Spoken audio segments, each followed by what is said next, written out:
시간이 흘러도 우리 곁에 기억되는 이름이 있습니다. 단순한 소유물을 넘어서 뭔가 그때의 환희, 감동, 향수, 추억, 이러한 가치들을 전달하는 존재들이 있죠. 지금 이 VQ 엔진의 사운드, 그리고 한 시대를 풍미했던 멋진 기계식 시계 같은 것들이죠.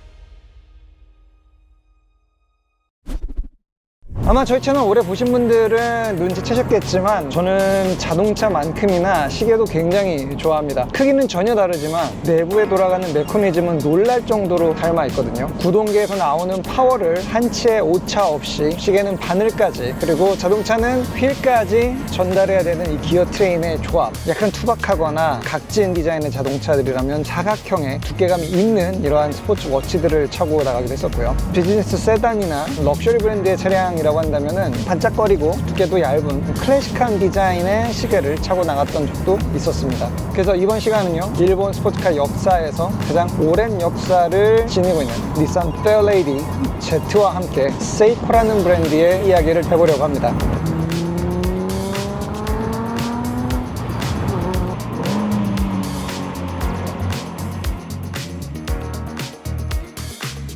이 킹 세이코 모델을 이렇게 쭉 바라보고 있으면 저도 모르게 그냥 쭉 빠져드는 그런 디테일들이 있습니다. 자라치 공법으로 처리했지만 다시 그 위에 정말 미세하게 가로로 눈금처럼 표면을 장식해 놓은 인덱스, 거울처럼 빛나는 분침, 초침까지, 그리고 이제 이 모든 거의 밸런스는 이 측면 부분의 오버펜더 부분들 거북이의 등껍질 같은 모습이라고 하는데, 차를 좋아하는 사람 입장에서는 오버펜더 케이스라고 불러도 되지 않을까 싶은 풍성한 형태의 측면부가 마음에 듭니다. 하지만 단순히 디자인이 비슷해서 이 시계를 가지고 나온 거는 아니에요. 이 킹 세이코에는 일본 스포츠카 산업과 굉장히 닮아있는 이야기가 숨어 있습니다. 1960년대 당시에는 시계와 자동차, 대중적인 시장과 프리미엄 시장들을 다 선점해 나가고 있던 굉장히 중요한 부흥기였습니다.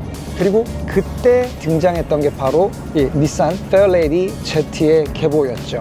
1969년 페어레이디 Z라고 하는 모델이 발표가 되었습니다. 다른 일본 브랜드의 스포츠카 계보들보다도 역사가 훨씬 더 빠르게 시작됐어요. 그 당시에는 수프라도 없었고 86도 아직 나오기 전이었습니다. 똑같은 시기에 세이코 역시 이 프리미엄 라인인 킹 세이코라는 브랜드를 론칭을 하고 69년에 45 KCM이라고 하는 모델을 발표하게 되었습니다. 자동차와 시계가 메커니즘적으로 정말 비슷하다라고 느껴지는 부분은 바로 또 이 기통수에 있거든요. 시계 엔진인 무브먼트에도 6기통, 8기통, 10기통이 있습니다. 이것을 진동수라고 표현을 하거든요. 기계식 시계들은 태엽을 감고 그 태엽이 풀리는 걸 얼마나 정교하게 초단위로 분절을 시켜서 매끈하게 초침으로 연결시키는지 과정이 중요한데요. 이 진동수가 높으면 높을수록 훨씬 초침이 매끄럽게 흘러나가는 이런 느낌들을 주고요. 동시에 굉장히 정교한 시간 배분들이 가능하기 때문에 하이비트 시계라고 불리게 됩니다. 보통 10진동을 하이비트라고 불리는데 그 45KCM 69년도에 나왔던 킹세이코의 모델이 하이비트 모델이었어요. 그 당시만 해도 스위스의 시계 브랜드들이 하이비트 무브먼트를 많이 만들어내지 못하고 있을 당시였으니까 킹세이코의 기술력을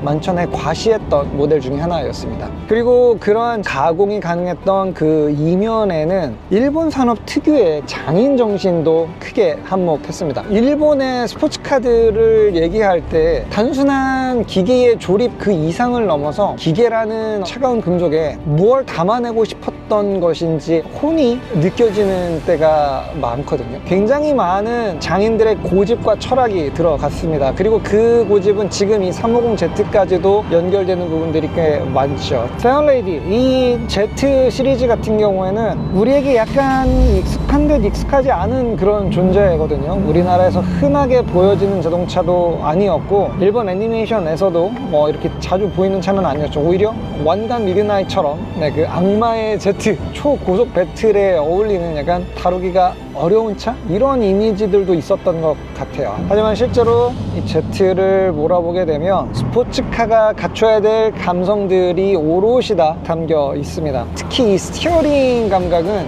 요즘에 그 EPS에 길들여져 있는 최신형 스포츠카를 타다가 이 차를 타고 와인딩에서 운전대를 꺾으며 달려본 순간 완전 달라요. 이 350Z의 스티어링 같은 경우에는 진짜 엄청나게 공을 들였던 존재였다고 하죠.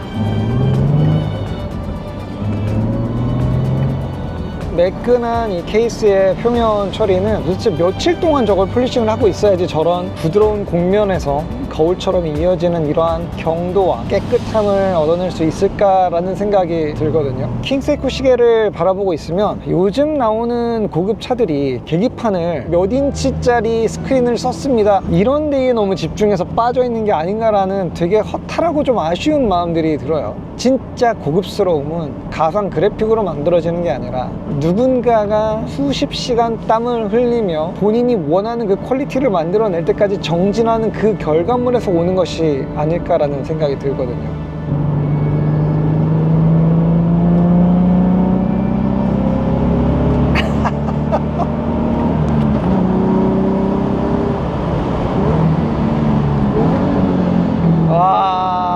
이 차는 7500까지 돌아가는 고회전 엔진임에도 불구하고 오히려 딱 그 중속 영역대에서 느껴지는 그 감동이 진짜 엄청 높은 파도처럼 심장을 가격합니다. 결국은 그게 약간 이 차의 소울, 혼이 담겨있다는 그 느낌으로 전달되고 있는 것이 아닌가 싶거든요. 늦은 밤에 완전 다 지쳐서 집에 들어오면 가끔씩 저는 가지고 있는 시계들의 이 심장 소리, 무브먼트 소리를 이렇게 들어보거든요.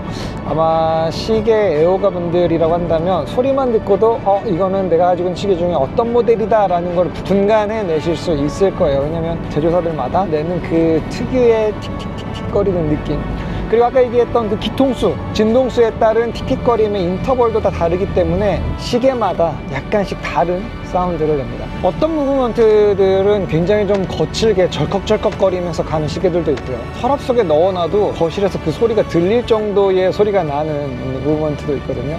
그런데 킹세이코는 정말 일사불란하게 탕탕탕탕탕탕탕탕 넘어가는 그런 사운드가 있습니다. 그래서 확실히 소리만 딱 들으면 이 모델이 킹세이코 모델이구나 라고 구분할 수 있는 그런 소리가 나고 있어요. 알면 알수록 조그만한 이 우주 안에서 그 모든 것들을 가능하게 만드는 그 어떤 설계와 제조, 가공, 이런 부분들에 감탄을 자야 되게 되는 거죠.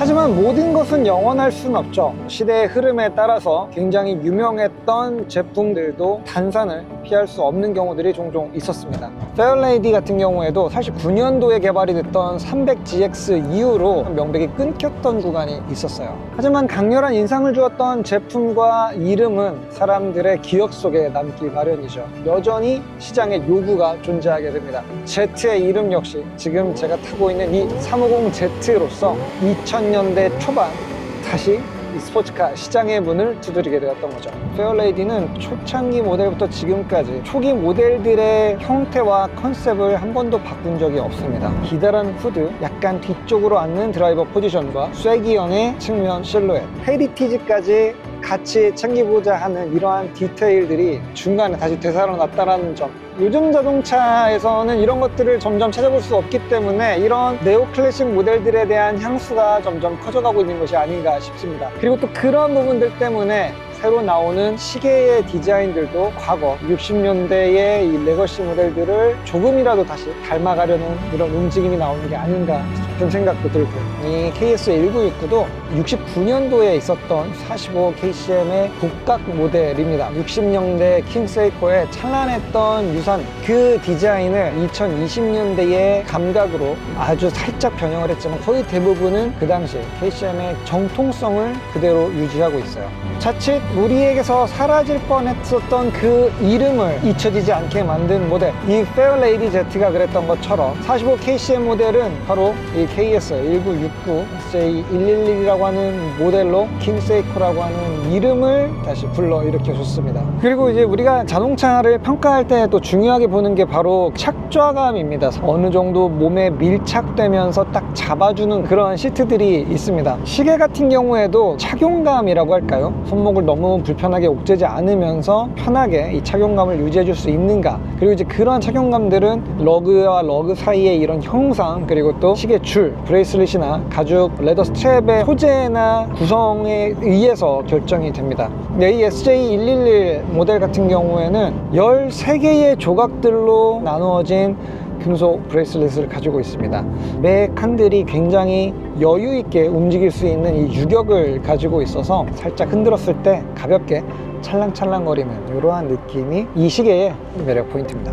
그래서 이런 수동 기어를 운전할 때 기어를 바꿀 때마다 이 시계가 미묘하게 찰랑찰랑 손목 위에서 이렇게 노는 이 느낌들이 또 재미예요. 그러면서 워낙 이 빛의 반짝거림이 투명하고 깨끗한 이런 부분들이 있기 때문에 다이얼과 인덱스가 변속할 때마다 시야 먼 쪽에서 살짝씩 반짝거리면서 여기 한번 봐주세요 이렇게 얘기하는 것 같은 그런 느낌들도 좀 있고요. 킹세이코와 페어레이디가 갖고 있는 마지막 공통점이 있습니다. 특정 스타일에 정형화되어 있지 않다라는 거예요. 갖춰 입은 정장을 입고 사용할 때에도 잘 어울리지만 살짝 팔목을 걷어 올리고 편안한 드라이브를 즐길 때에도 굉장히 잘 어울리는 선택입니다. 약간 클래식함을 밑바탕으로 깔고 있는 그러한 제품들인데도 너무 격식에 얽매이지 않고 살짝 풀어헤친 모습들도 꽤 쿨하게 받아줄 수 있다는 것. 이거는 진짜 디자인의 힘이라고 생각을 해요.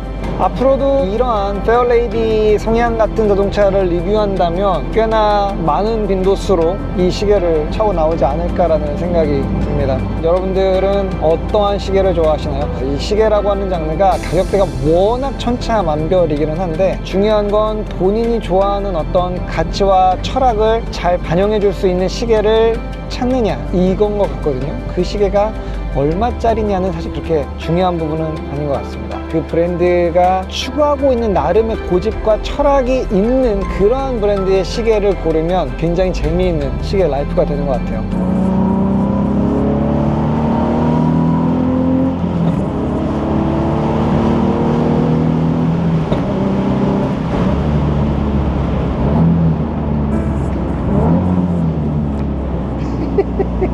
제가 또 리뷰할 때 어떤 시계를 차고 나오는지 더 관심 있게 보시지 않을까 싶은데요. 시계와 자동차에 관련된 이야기 기회가 될 때마다 한 번씩 여러분들과 나눠보도록 하겠고요. 저희는 또 다음에 유익한 영상으로 찾아오도록 하겠습니다.